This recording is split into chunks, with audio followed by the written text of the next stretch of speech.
That's how much burned to the ground this last year.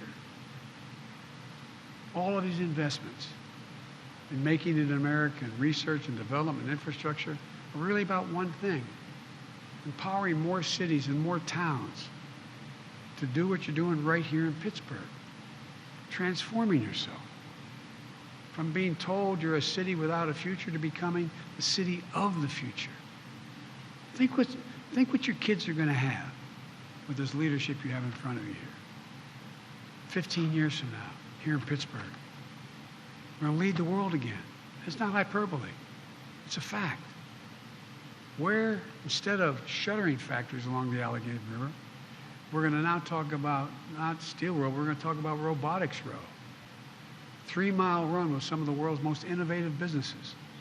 A place where the future is being written, where families can have good paychecks, good homes, a future, and a little bit of breathing room. The story we have kept writing here in Pittsburgh, you keep writing in communities all across the country, is the one you've begun. But we can't slow down, folks. We need to ease the burden on working families, making everything more affordable and accessible to hardworking people. That's what my Build Back Better plan is all about. That's why those major corporations came to the White House asking to see me to tell me they supported Build Back Better, even though it was going to increase their taxes. Going to increase their taxes. This plan will not cost the American people a single penny beyond. No one making less than $400,000 will pay a single additional penny in their taxes. And it reduces the deficit. And 14 Nobel laureates in economics wrote to me telling me that it would also diminish the impact of inflation. Take child care.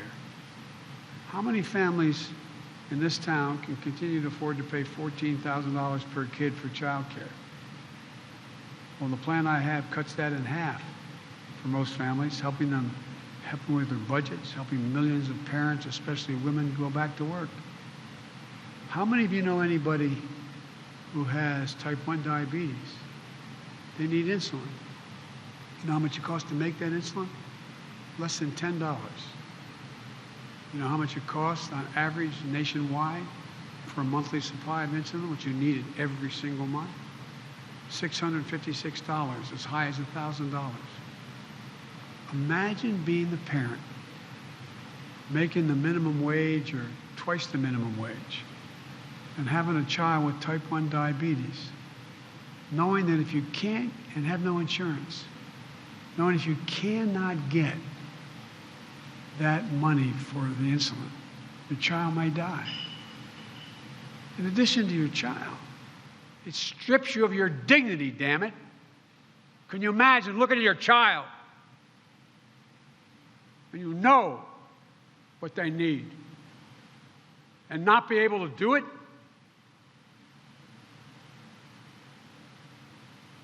Many of you have lost children. Many of you have seen. Imagine. It's outrageous. And we have an answer. At the same time, same is true for home and community-based services for seniors and people with disabilities. Folks, look.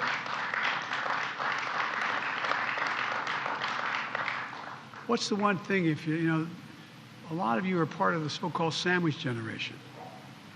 You have a child that you need to get daycare so you can go out and work, as well as you got a mom or a dad who's elderly and living at home and they don't want to move out of their house.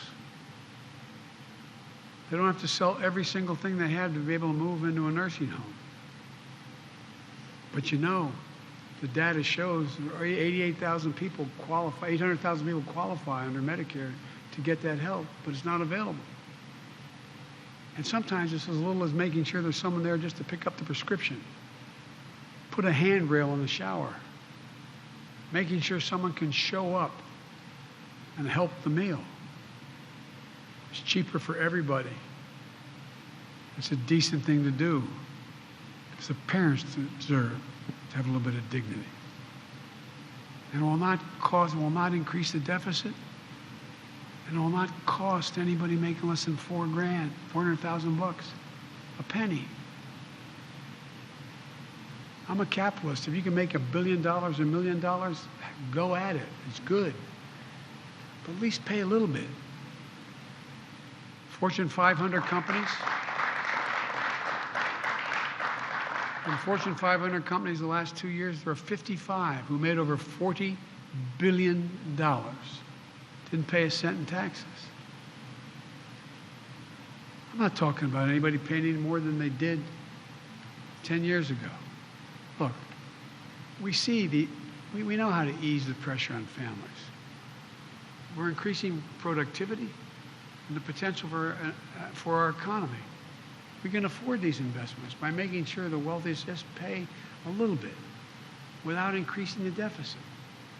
As I said, no one earning less than, I guarantee you, check it out, no one earning less than $400,000 will ever pay another penny. And I told you about the impact of 17 Nobel laureates saying it's going to decrease inflation, not increase it. So here's the bottom line. The United States is in a position to outcompete the rest of the world once again. We're at a real inflection point. Technology, society's changing, and we've always been ahead of the curve. We have an incredible opportunity ahead of us. We still face tremendous challenges. But if we can keep coming together and invest in the backbone of this country, there's no limit to what we can achieve. So let's continue to give working families a fighting chance. Let's keep investing in the future of every city and town in this country. Let's face the challenges head on. Let's keep building a better America, because it's totally, completely within our power. I promise you. I promise you. It's about time we stop fighting. It's about time we start working together again. Thank you for your consideration for what we're talking about. We can do an awful lot. Thank you, thank you, thank you. Thank you.